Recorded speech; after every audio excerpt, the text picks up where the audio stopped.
Hi everyone, let's play together. My name is Angela Stockman and I love to make and write things. This is a picture of me if you're wondering what I might look like. I love to make things out of Legos and Play-Doh and clay and sticks and stones and even recyclable materials. I also love to write, and I often write things about the things that I make. I'm wondering if you like to make things and write things too. One day, last spring, in March, when all of us began to learn that we were going to have to stay home a lot more than we were used to, my husband and I made something pretty magical. And then I decided to write a story about it. I'm going to invite you to make a magical place today and write a story about it too. But first, I'll share mine with all of you. My magical place is called Gnome Place Like Home. It's about my dog, Remy.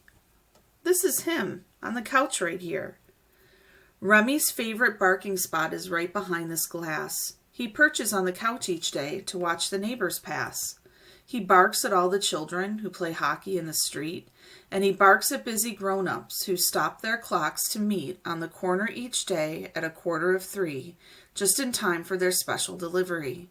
Remy barks at the bus as it pulls to a stop, then he barks at the mailman making his drop by the porch steps each day at 3:15, before pausing to check out the hole in the tree. There's a hole in the tree where it meets the sidewalk. Some neighbors worry, and there's been some talk about finally cutting that old maple down because it makes such a mess of our tidy little town. Remy barks at the mailman but gives him a wag, waiting on the small treat that he pulls from his bag. He approaches the fence that keeps Remy in and tosses it over with his usual grin. "Here you go, boy," he tells the big guy. "Then I'll see you tomorrow," and he nods his goodbye. Remy gobbles the cookie down lickety-split and leaps to the fence for one last visit. Then he wanders inside and curls up on the floor to snooze for a bit before barking once more. When he woke up that evening, the newspaper was gray. All the town's leaders said there'd be no more play. "We must stay at home," Dad said with a frown. "The world caught a cold, so we must hunker down." At first it was fun having Mom and Dad home. They worked in the kitchen, and at noon they would roam down the long empty street and around the whole block, keeping their distance and taking good stock of all of the changes in their neighborhood. Some were heartbreaking, but others were good. The kids on the corner painted jokes on the ground that made everyone laugh when they came around. A friend sent bright flowers and a handwritten letter, promising soon everything would be better, and then they would meet at the bark park to play, the minute the virus finally goes away. Remy loved the long walks that he took with his dad, playing fetch with his mom, and his sisters were glad to visit with him when they came home to stay, but the house got so quiet when they went away. So he barked at the dust, and he barked at the air, and he barked at the goldfish who just didn't care. The bus never came, and the mailman was late, and one day when he peeked over the garden gate, Remy rushed to the fence expecting his treat, but his friend jumped back quickly, 6 solid feet. With each passing day, Remy felt more alone. His parents were boring, and their faces had grown wrinkled and worried and tired and sad. He brought them the news, but it just made them mad. So they barked at the radio, phone, and TV. They barked about sanitizer, masks, and TP. They barked about all the new problems they had. Should they wash their groceries? Were hugs really bad? Soon Remy was downright dismayed by all of the problems the virus had made. He missed barking at neighbors all day. That was fun. He missed fetch at the park and splashing in the sun on the beach at the lake where they spent every summer. COVID-19 was just a huge bummer. "Let's start a puzzle," said Mom, "or a garden. Let's not watch the news. It makes my heart harden. Let's get new bikes and spend Sundays riding. Let's adopt a new puppy. Let's take up hang gliding." As she spoke these words, a family walked by, a dad with 2 girls and 1 little guy. They were taking this pup on a spirited stroll when he happened upon that tree with the hole.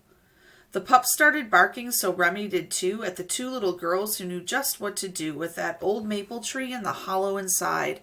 They flopped on their bellies, and one of them cried, "It looks like a home for a magical sprite." "It does," said their father. "You may be quite right." Dad listened intently as this scene went down, savoring the joy that these children had found. He had an idea, and he sat for a while, considering the tree and tending a smile that for a long moment felt quite out of place on his wrinkled and worried and tired, sad face. "Come on, Remy boy," he called loud and clear. "We have magic to make before morning is near." And he opened the door and walked out to the shed where he stored the lawnmower, but this time, instead of firing up the engine, he found an old gnome. Maybe this little guy deserves a new home. Mom followed Dad's smile toward the front yard with glee, and the three of them tucked the gnome into the tree. When they hopped into bed much later that night, Remy noticed Dad's smile was still shining bright. They slept for a few hours that felt like long weeks until they were awakened by giggles and shrieks.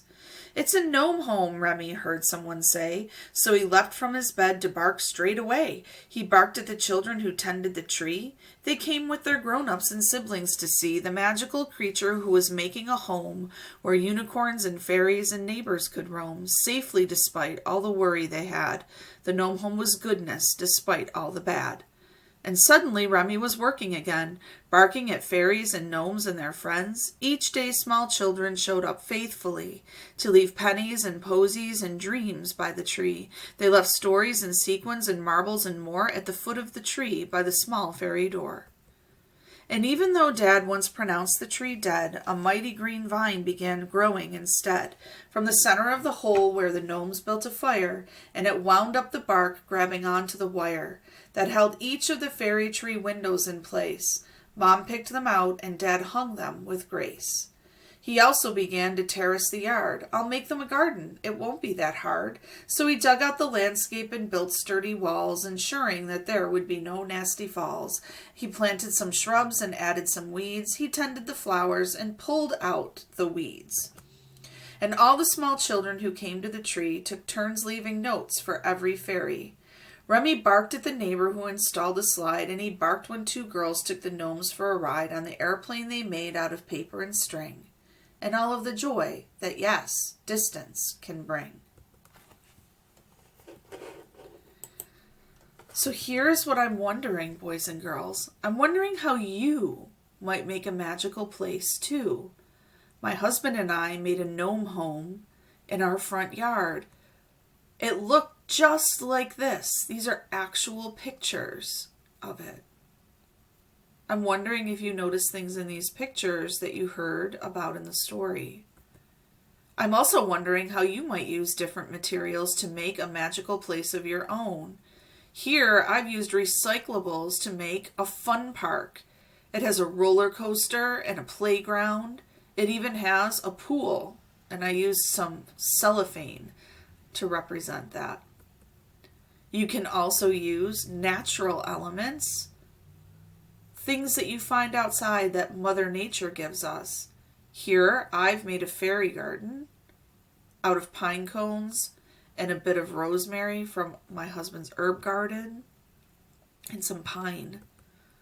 You can also make a fort out of blankets, and these are my friends Luke and Luke, who long ago gave me permission to share their amazing build with you.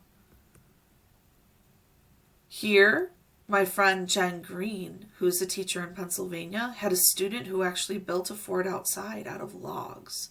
You could do the same thing. Or maybe you want to build with blocks. Here's my challenge for you.